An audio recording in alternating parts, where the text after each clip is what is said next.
What's up? We don't fucking want to help each other. Let's talk about it. We hate on each other. We don't actually lift each other up. We talk all of this. It don't matter what the white person thinks. But when it really come down to it, we don't help each other. So much so that black people don't even like to ask for help. We think that that's a sign of weakness. Like you can't let your pride allow you to actually need help. Want help. I'll do it on my own. I don't need a handout. I don't need nothing. That's the mentality we walk around with. And that's the that's holding us back. And a lot of the times, it be a lot of black people, and I'm gonna get killed for saying this, but it's fucking true, that blame white people, and it's not on them, it's on us. And we don't want to eat that shit. And that's what I'm fucking tired of. Why don't we do that? Why don't we help each other the same way they do and stop fucking blaming them for some of the we find ourselves in moments when we have to take accountability? You're right. So what are we going to do about it? Stop hating on each other. I happen to think that his outlook is based on an abbreviated worldview. That particular mindset that he's showcasing in this clip kind of to me speaks to an abbreviated worldview, because you're not actually taking into account all of the progress, all of the people that you will consider to be meeting the standards of what you think a successful black person would be. You're kind of generalizing black people in a sense, and that's not cool, and that's not fair, and that's part of what keeps us in a perpetual cycle of devaluing one another, ultimately devaluing ourselves as a whole. And I just want to make it clear that I'm not saying that his frustrations are unjustified, because people are tired. People are searching for the why. And by history, by researching, we know, or we have a good idea of why it is the way that it is. The idea that the reason we are where we are is a monolithic stance on black people. So I think there's an unrealistic expectation on black people in America by black people and other.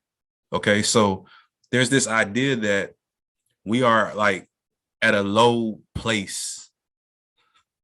Like, I don't understand. Like, if somebody can help me understand this, I'm willing to listen.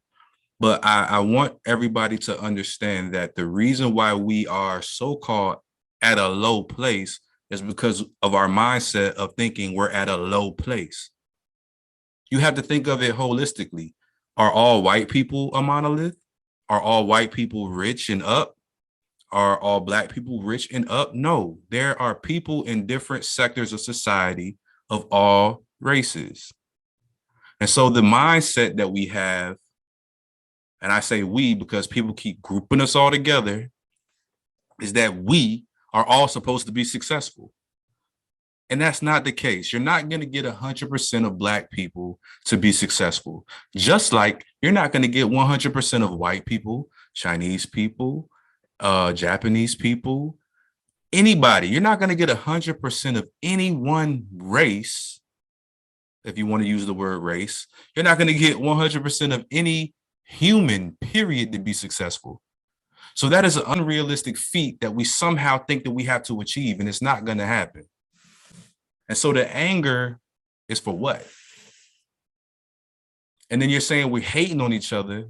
Why do people keep grouping us all in? There are black people that hate on each other. There's white people that hate on each other. Right? And you're saying we don't want to ask for help. Brother, people do ask for help. Brother, black people do help black people. But the mindset, you're helping perpetuate the cycle of ignorance by putting that out there as if black people don't do these things when we do.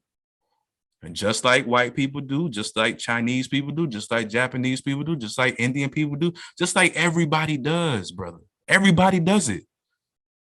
There are selfish people of every race. There's successful people of every race.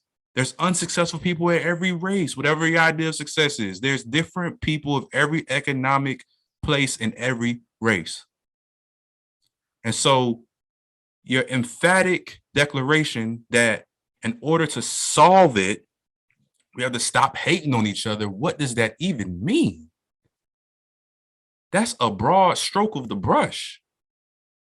A broad stroke of the brush. So what I think we need to do is start honing in on specifics instead of treating everybody as a monolith or expecting 100% of Black people to get on board with whatever your idea of success is, because it isn't going to happen. And as long as you keep expecting it to happen, you're going to be disappointed. Learn how to tailor your expectations. Learn how to see people as people, regardless of what color they are. And stop expecting 100% of Black people to be this perfect idea of a human that you have in your head. So when the sister said, so how do we fix it or how do we solve it? That's how. Just stop perpetuating the ignorant ideas and rhetoric that's dangerous to our personage. All right?